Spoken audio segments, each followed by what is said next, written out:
চারিদিকে বিয়ের সানাই, খুশির আমেজ আর নতুন সংসারের স্বপ্ন। কিন্তু এই আনন্দ ঘন পরিবেশের আড়ালেই লুকিয়েছিল এক ভয়ঙ্কর প্রতারণার ফাঁদ। গত 15 বছরে বিয়ের নামে একে একে 8 জন পুরুষকে নিঃস্ব করেছেন এক নারী। তবে নবম বিয়েতে এসে শেষ রক্ষা হলো না। অবশেষে ধরা পড়লেন আলোচিত সেই ডাকাত বধূ। বাইরে থেকে দেখলে তাকে সাধারণ এক নববধূই মনে হতো।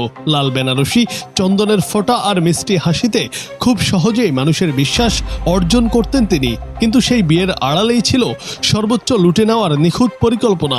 অভিযুক্ত এই নারীর নাম সামিরা। পেশায় তিনি একজন স্কুল শিক্ষিকা এবং ভারতের মহারাষ্ট্রের নাগপুরের বাসিন্দা।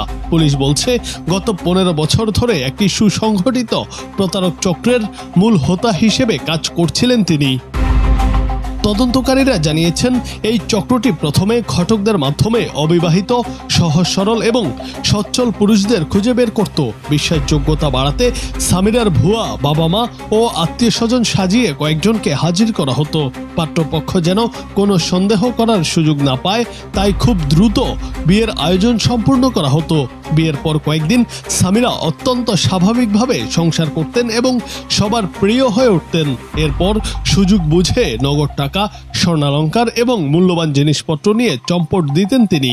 অনেক ক্ষেত্রে উল্টো সামাজিক সম্মানহানি বা মিথ্যা মামলার ভয় দেখিয়ে ভুক্তভোগীদের কাছ থেকে মোটা অঙ্কের টাকা হাতিয়ে নেওয়ার অভিযোগও রয়েছে। পুলিশি তদন্তে বেরিয়ে এসেছে এক চাঞ্চল্যকর তথ্য। সামিরা আগে থেকেই বিবাহিত এবং তার সন্তানও রয়েছে। অথচ প্রতারণার সময় তিনি নিজেকে কখনো ডিভোর্সি, আবার কখনো অসহায় নারী হিসেবে উপস্থাপন করে পুরুষদের সহানুভূতি অর্জন করতেন। এভাবেই একে একে 8টি বিয়ে সফলভাবে সম্পূর্ণ করলেও নবম বিয়েতে গিয়ে বাধে বিপত্তি। মহারাষ্ট্রের বীর জেলার উমাপুর গ্রামের এক ব্যক্তি বিয়ের কিছুদিন পর সামিরার আচরণে সন্দেহ করেন। তিনি নিজ উদ্যোগে খোঁজ নিতে গিয়ে সামিরার আগের 8টি বিয়ের তথ্য পেয়ে যান। ভুক্তভোগী ওই ব্যক্তির অভিযোগের ভিত্তিতে পুলিশ সামিরাকে গ্রেফতার করেছে। বর্তমানে তিনি পুলিশি হেফাজতে রয়েছেন। এই চক্রের সাথে জড়িত অন্য সদস্যদের ধরতে সাঁড়াশি অভিযান চালাচ্ছে পুলিশ।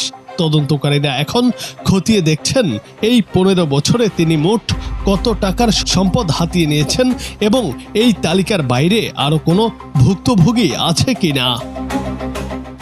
জুনায়েদ আহমেদ, বাংলা টিভি।